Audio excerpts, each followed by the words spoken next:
तमाम सुनने और देखने वालों को अस्सलामुअलैकुम। हालिया दिनों में बॉलीवुड को अपनी फिल्में कामयाब और सनसनीखेज बनाने का एक नया सस्ता और आसान सा तरीका मिल गया है, जिसके मुताबिक लोगों को ये बावर करवाया जाए कि हिंदू धर्म शदीद खतरे में है। इसे हिंदुस्तान की सबसे बड़ी अक़लियत यानी मुसलमानों और इनके दीन से शदीद खतरात लाहक हैं। ये प्रोपेगेंडा करने से न सिर्फ फिल्में कामयाब होती हैं बल्कि इंतहा पसंद हुक्मरान जमात की जानिब से पजीराई और मुख्तलिफ इनामात भी मिलते हैं। गुज़िश्ता दिनों रिलीज होने वाली फिल्म्स दी कश्मीर फाइल्स और दी केरला स्टोरी चंद ऐसी ही मिसालें हैं कि जिनमें हकाइक और आदादो शुमार को बिल्कुल ही गलत पेश किया गया। इसके बावजूद सरकारी सरपरस्ती में इन फिल्मों ने सैकड़ों करोड़ का बिजनेस किया और कामयाब तरीन फिल्में करार पाईं। दोस्तों, अगले महीने बॉलीवुड फिर से एक प्रोपेगेंडा फिल्म रिलीज करने जा रहा है जिसका नाम है 72 हूरें। हूर जन्नत की मकीन उस दोशीज़ा को कहते हैं जिसकी खूबसूरती और हुस्न नाकाबिले बयां है। हूरों का जिक्र न सिर्फ हदीसे मुबारका बल्कि कुरान मजीद में भी कई मकामात पर हुआ है। ये जन्नत में मिलने वाले उन इनामात में से एक हैं जो अल्लाह ताला ने अपने फरमाबरदार और मुकर्रब बंदों के लिए मखसूस फरमाए हैं। ताहम बॉलीवुड की आने वाली ये फिल्म यानी 72 हूरें न सिर्फ मुसलमानों के इस नज़रिए का मजाक उड़ाती है बल्कि ये जन्नत की हूरों को एक मनगढ़ंत और फर्जी अफसाना करार देती है। यही नहीं बल्कि मज़कूरा फिल्म के टीज़र में ये दिखाया गया है कि दुनिया में जितनी भी दहशतगर्दी हो रही है इसकी बुनियाद सिर्फ और सिर्फ जन्नत की 72 हूरों की तलब है। तुमने जो जिहाद का रास्ता चुना है वो रास्ता तुम लोगों को सीधा जन्नत में लेकर जाएगा। तुम्हारी अनछुई हूरें तुम्हारी होंगी, तुम्हारी हमेशा के लिए। दोस्तों, इस फिल्म को बनाने वाले शायद अपनी कमिलमी के बाइस ये नहीं जानते कि इस्लाम वो वाहिद मजहब नहीं कि जिसमें हूरों का तसव्वुर मिलता है। मौत के बाद इनाम में मिलने वाली हसीनो जमील दोशीज़ाओं का जिक्र दुनिया के अक्सर मज़ाहिब में पाया जाता है जिनमें खुद हिंदू मत भी शामिल है। लिहाजा ऐसी फिल्में बनाने वाले दीन इस्लाम का ही नहीं बल्कि खुद अपने धर्म का भी मजाक उड़ाते हैं। तो आज इस वीडियो में हम उन दोशीज़ाओं का अहवाल बयान करेंगे कि मुख्तलिफ मज़ाहिब में मौत के बाद जिनके मिलने का वादा किया जाता है। अप्सरा। दोस्तों, शुरुआत करते हैं सनातन धर्म अल मारूफ हिंदू धर्म में हूरों के तसव्वुर से, क्योंकि इस फिल्म को बनाने वाले डायरेक्टर और राइटर का ताल्लुक भी इसी मज़हब से है। मगर ये लोग दूसरों के मज़ाहिब पर नुक्ताचीनी में इस कदर मसरूफ़ हैं कि इन्हें अपने मज़ाहिब के बारे में जानने या पढ़ने का बिल्कुल भी वक्त नहीं। सनातन धर्म की मुक़द्दस किताबों यानी वेदों और महाभारत वगैरह में ऐसी ख़वातीन का जिक्र मिलता है जिन्हें अप्सरा कहा जाता है।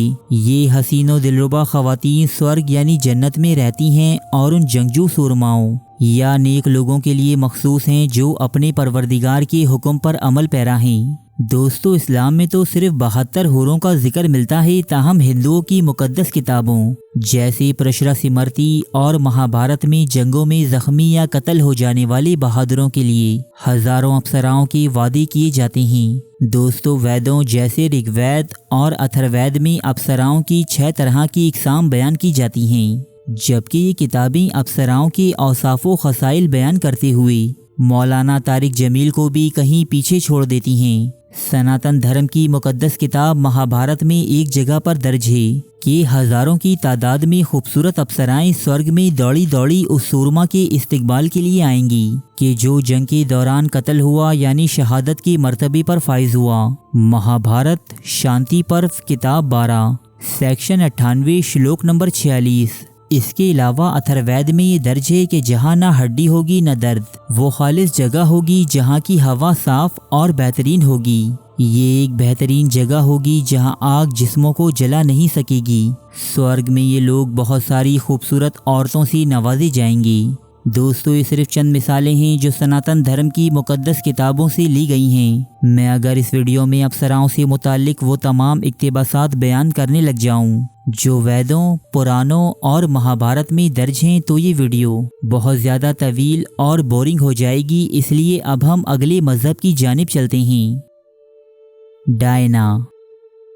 दोस्तों, ज़रतश्तियत अलमारूफ पारसी मज़हब की मुक़द्दस किताबों में भी नेक लोगों की मौत के बाद एक ऐसी खूबसूरत, परहेजगार और खालिस लड़की से मुलाकात का जिक्र मिलता है जो उन्हें बतौर इनाम अता की जाएगी। ज़रतश्ती किताबों में जन्नत में रहने वाली इस खूबरू लड़की का नाम डायना दर्ज है, जिसका जिक्र गाथाज नामी उन हमदिया गीतों में होता है जिन्हें पारसी मज़हब की बानी ज़रतश्त ने तहरीर किया था।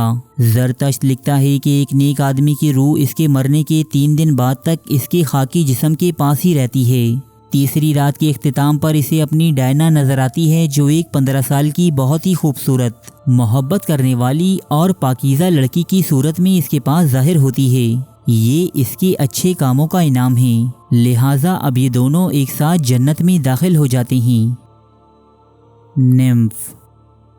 दोस्तों, कदीम यूनानी तहजीब में भी हूरों या अप्सराओं से मिलती जुलती एक मखलूक का जिक्र मिलता है जो इंतहाई हसीन, कम उम्र और कवारी लड़कियां हैं। ये दायमी ज़िंदगी की मालिक हैं, यानी ये कभी नहीं मरती और ना ही इनके हुस्न जमाल में कोई कमी वाक़ई होती है। दोस्तों, कदीम यूनानी कहानियों के मुताबिक निम्फ नामी इन हसीन औरतों को देवताओं की जिनसी तस्कीन के लिए बनाया गया है, लेकिन चूंकि यूनानी अकीदे के मुताबिक जंगों में शहीद होने वाले लोग भी बादज़ मौत एक देवता का दर्जा हासिल कर लेते हैं, लिहाजा निम्फ नामी ये औरतें उन्हीं सूरमाओं के लिए बनाई गई हैं जिनकी सोहबत का लुत्फ़ वो मरने के बाद उठा सकेंगी। कदीम यूनानी असातीरी दास्तानों में बहुत सी मशहूर और ख़ूबसूरत निम्फ्स के नाम भी मिलते हैं। दोस्तों, ये था दुनिया की मुख्तलिफ तहजीबों और मज़ाहिब में हूरों का तसव्वुर। ताहम इस्लाम मुखालिफ जज्बात रखने वालों को सिर्फ इस्लाम में हूरों के वजूद से परेशानी है। इनकी अपनी किताबों में मौजूद अप्सराओं की तरफ तो शायद इनका ध्यान भी नहीं जाता।